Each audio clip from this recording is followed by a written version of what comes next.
Code monkey, get up, get coffee. Code monkey, go to job. Code monkey, have boring meeting with boring manager Rob. Rob say code monkey very diligent, but his output stink. His code not functional or elegant. What do code monkey think? Code monkey think maybe manager wanna write login page himself. Code monkey not say it out loud. Code monkey not crazy, just proud. Code monkey like Fritos. Code monkey like Tab and Mountain Dew. Code monkey very simple man. Big warm fuzzy secret heart. Code monkey like you. Code monkey like you.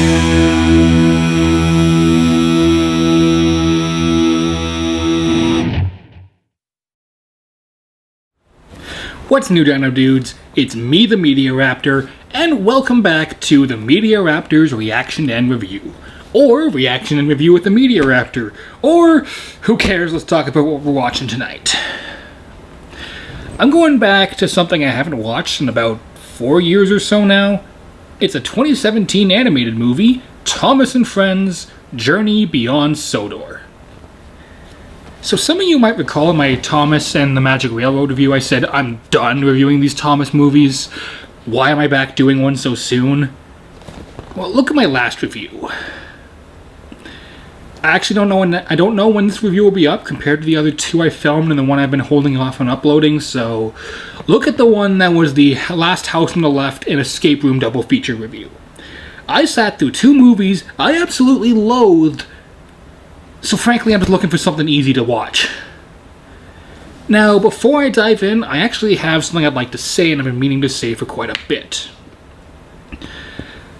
Some of you might question, why do I keep reviewing these if I hate them so much? Simple, they get views. But at the same time, I also feel like I've been pretty unfair to some of these in the past. Now, I'm going to stand by most of those reviews. I think most of them are pretty bad. Day of the Diesels was horrible, Misty Island Rescue was horrible, Hero of the Rails was okay, Journey, The Adventure Begins, or The Journey Begins, whichever that one was, I believe it was The Adventure Begins, was okay, but a lot of people have been telling me, no, dude, you're gonna really enjoy them if you know the characters, if you watch the show, if you read the books, if you dive into the lore. I'm not kidding, that's what I've gotten comments saying. I get it. I get that certain movies are made for the fans. I have always watched these movies and always will watch these movies for what they are. Movies. I have not watched this show in nearly 15 years. It just... I don't know. I'm just doing this because people seem to really enjoy it. So hey, especially in the times that we're living in, let's give people what they enjoy. So, as of this review, there probably won't be another one of these for a bit. I won't say it won't take me like 4 years. Like, I think it's been close to 4 years since I last reviewed one of these. I'm sorry it took me that long. Oh man, I don't know what took me so long to get back to it. But yeah, there's a guy named Vortex Gamers. So at least I'm assuming it's a guy. I'm sorry if you're a girl. Yeah, Vortex Gamers. Their channel kept commenting, hey, would you review one of these, and giving me a list. The one they kept asking me to review was called Blue Mountain Mystery.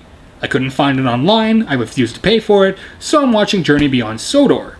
Because reading the description actually has some potential. Now, as of this review, I'm going to act as if I've never seen one of these before. This is going to be my first experience watching a Thomas and Friends movie.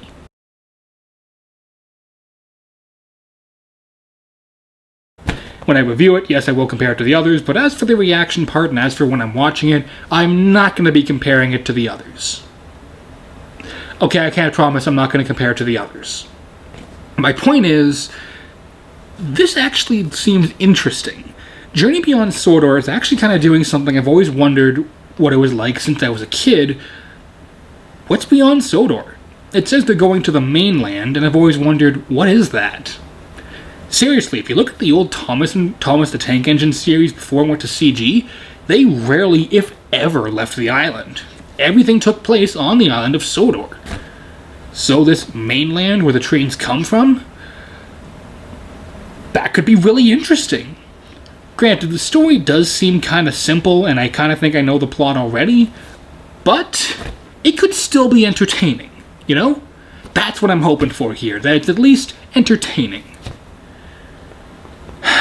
And look, I've made the Broken Motives angry enough, so let's hope that this one's at least decent so I don't anger them any further than I already have. So, let's just check it out, you know?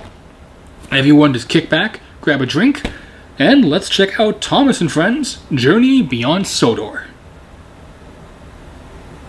Sorry if you hear a noise, there's a fan going on, by the way.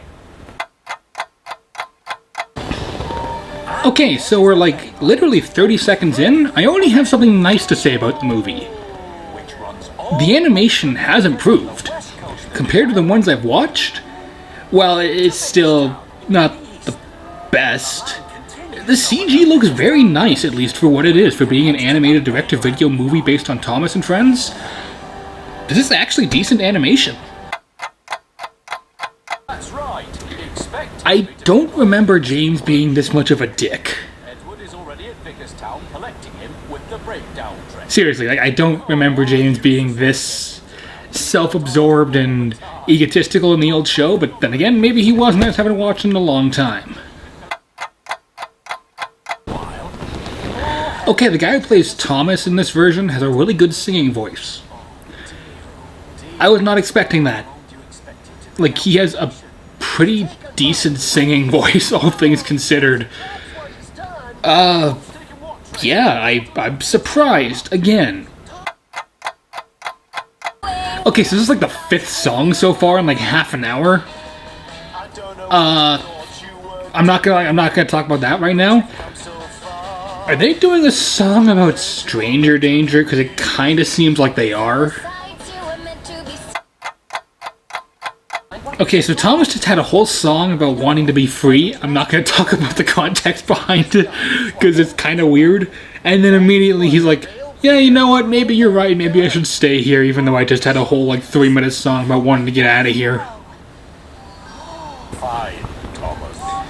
Like, I don't know, again, you know, it's a kid's movie, and Thomas isn't exactly the smartest, but it felt like that was a pretty big disconnect from the fact that he just had this character development about understanding what his mistake was to all of a sudden going right back to, yeah, you know what, let's just stay with that mistake.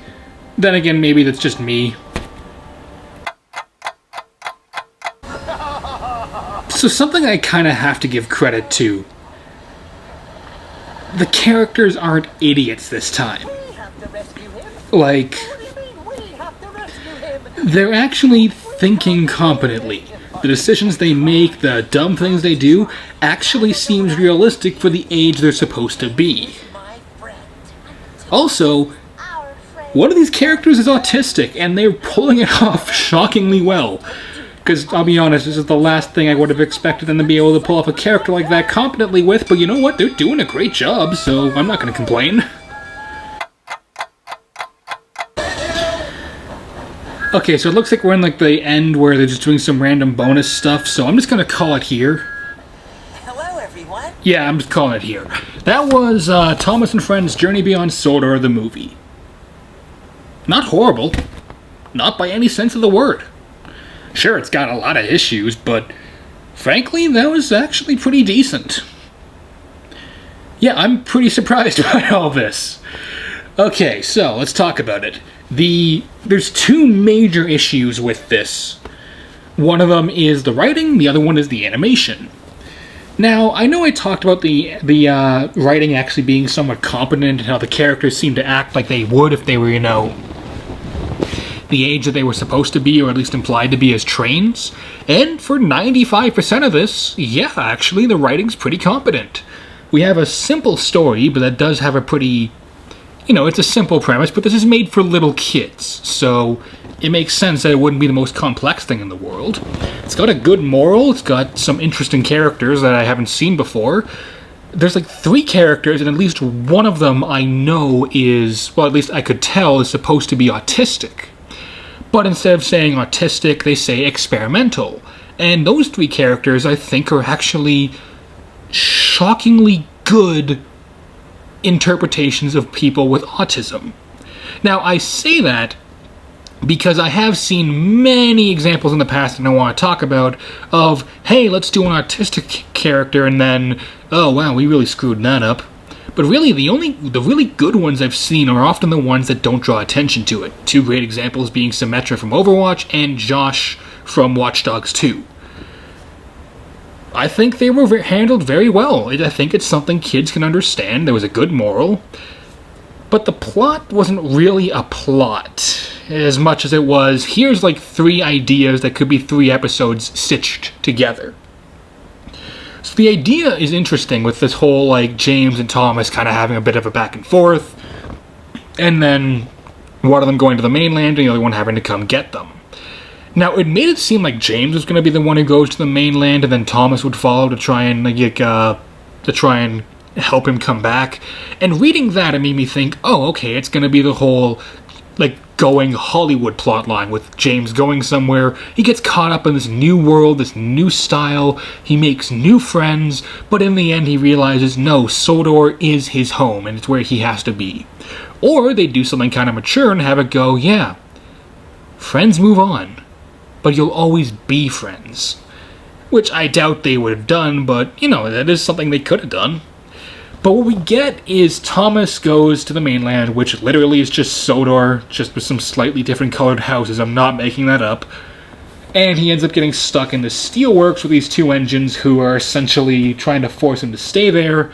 And at first it seemed like they're villains, and then in the end, I'm just going to go ahead and spoil it. They have this like breakdown, like, oh wow, well, really, we just don't want people to leave because there's so much work and there's just 2 of us. And I'm like, okay, but you're forcing people to stay here against their will.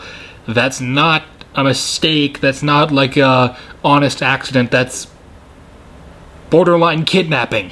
Like, okay, you really can't make me feel sympathy for you guys when you haven't been good the entire movie. Like, you know what I mean? Like, I don't know if I'm getting my point across, but the quote-unquote villains, or the main plot, the main issue they have to resolve, feels really unearned, undeveloped, but not harmful. It's not like with Day of the Diesels, which I will stand by, is actually having bad morals for this. This one actually has some decent morals that has a bit of a fumble at the end. But for what it is, it's still competent. I think compared to all the ones I've watched, this is probably the best one. Maybe Legend of, like, Sodor, Legend of the Lost Treasure was a bit better, if I recall, but it's been years since I've watched it. But this is actually pretty decent. At no point was I like, wow, okay, when is this going to end? Or, wow, okay, that's really stupid. Throughout the whole film, I was like, okay, cool. What next? It didn't have me on the edge of my seat like, hey, where are we going to go from here? But it was like, okay, yeah, I'll keep watching. I'm not feeling the need to grab my Switch and go play Animal Crossing or something. I was like, yeah, I put this movie on. I'm going to watch it all the way through. And it didn't make me feel like I needed to scream at a screen. Although admittedly that, again, the Day of the Diesel review I'm not exactly proud of, because a lot of that was fake anger due to the fact that I thought that's what made YouTubers popular, was being angry. But as a Thomas movie, I think the big issue with the writing, aside from the ending, is some scenes really could be cut down a little bit. This thing is about an hour and 11 minutes, give or take. It could have been maybe an hour. But I get to call it a movie, you need to hit a certain length, so that's semantics. But there's a number of scenes when it's just characters driving or characters going, whoa, or whatever. And it could have been cut down. I feel like some of the songs could have been a bit shorter because there's like 6 or 7 of them in this thing. And yes, I know Thomas has always had songs, but 7 in like just under an hour? That's kind of a lot when they're like anywhere from 2 to 4 minutes each. That's like at least almost a quarter of your movie taken up. Okay, I'm bad at math, I don't know, but that's a good chunk of your movie taken up by songs. It does help, though, that 90% of the songs are really decent. In fact, some of them are quite entertaining. And, you know, it's not perfect, and I highly doubt I'll watch it again, but I at least enjoyed it. Which is more than I can say about some of the ones I've watched in the past. So, maybe these are actually pretty good.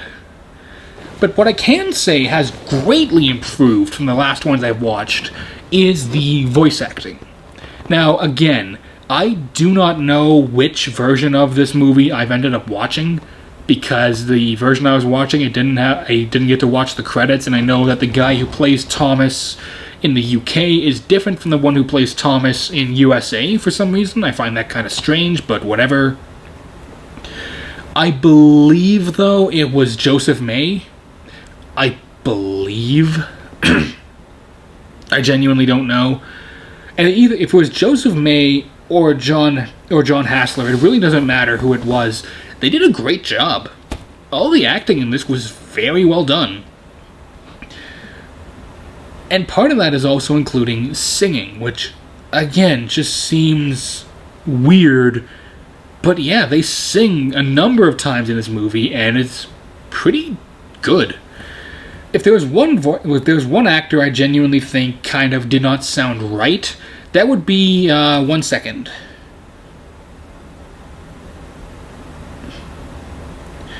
Rob Vaxtra. He plays James, and I think it's because I've heard so much of the old one that the old James's voice was kind of ingrained in my head as this is what it's supposed to be, that hearing what it sounds like in this, I'm like, hold on. That's not right. That isn't right. Excuse me. But it's not bad acting, it's just not what I was used to. And by the end of the movie, I was like, okay, sure, for what it is, good job.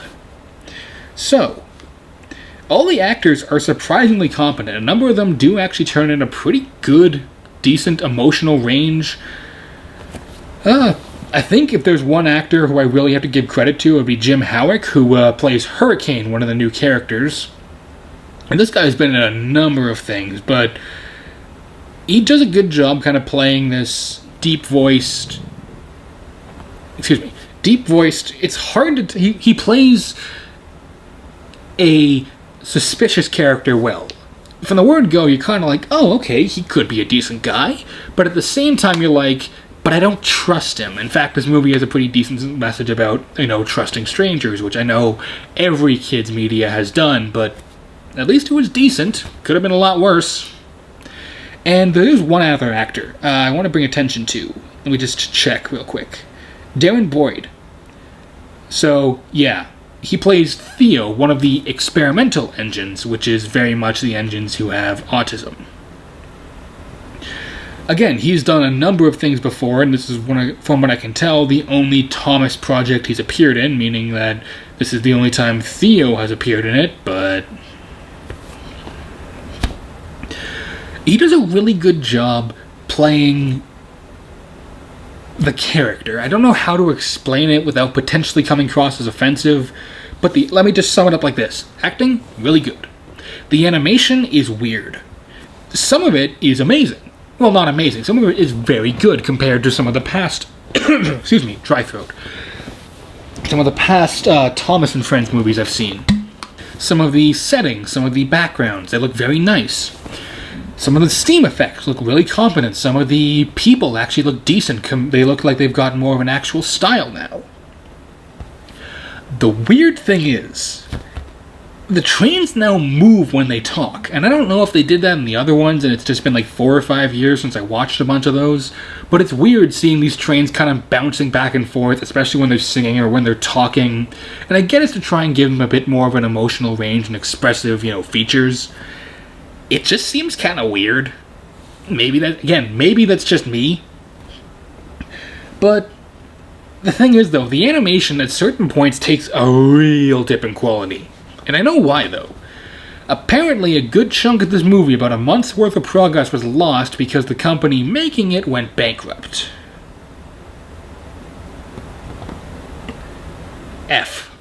That's all I have to say. A big F in the chat for that company. Because the animation, for the most part, was really decent. It was nice to look at. And then these shots of either characters' faces or the backgrounds, they just look so off compared to everything else. And sometimes it's for like half a second. And you're like, wait, did I see something? Yeah, never mind. Other times you're like, okay. Why does it look like that? Please don't hurt me. Okay, not like that, but you know what I mean. The animation is certainly a mixed bag. Music, like I've talked about, this is a musical. A number of the songs are just entertaining. They're just fun, you know? Some of them I feel drag on a bit long. One or two of them I think could have been cut altogether. But for the most part, they're actually very decent songs.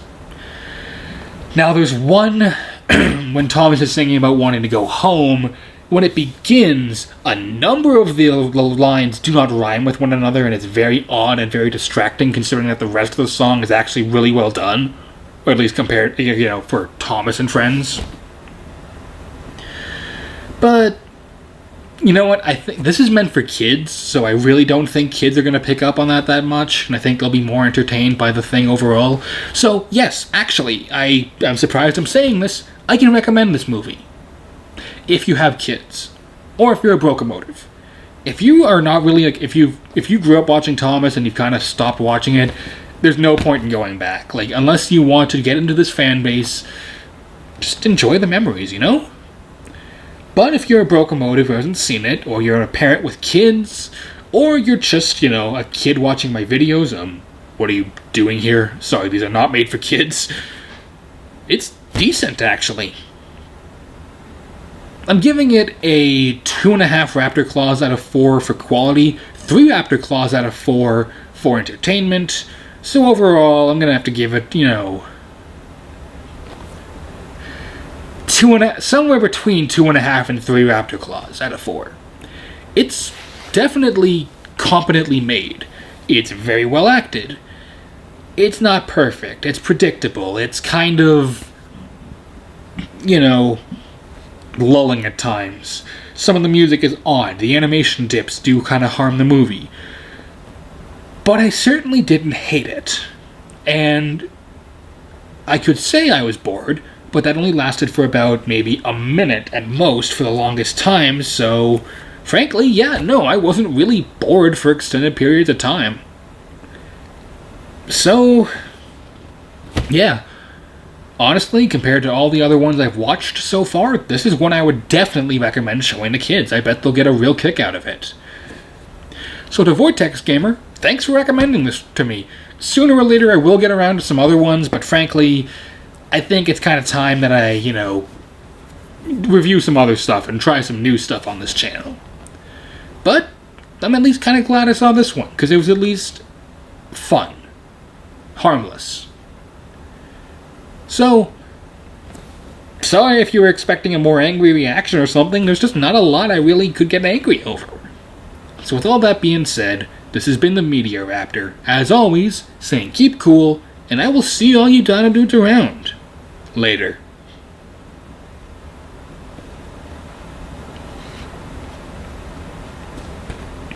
Also, there were a number of lines in here that did genuinely make me laugh a bit.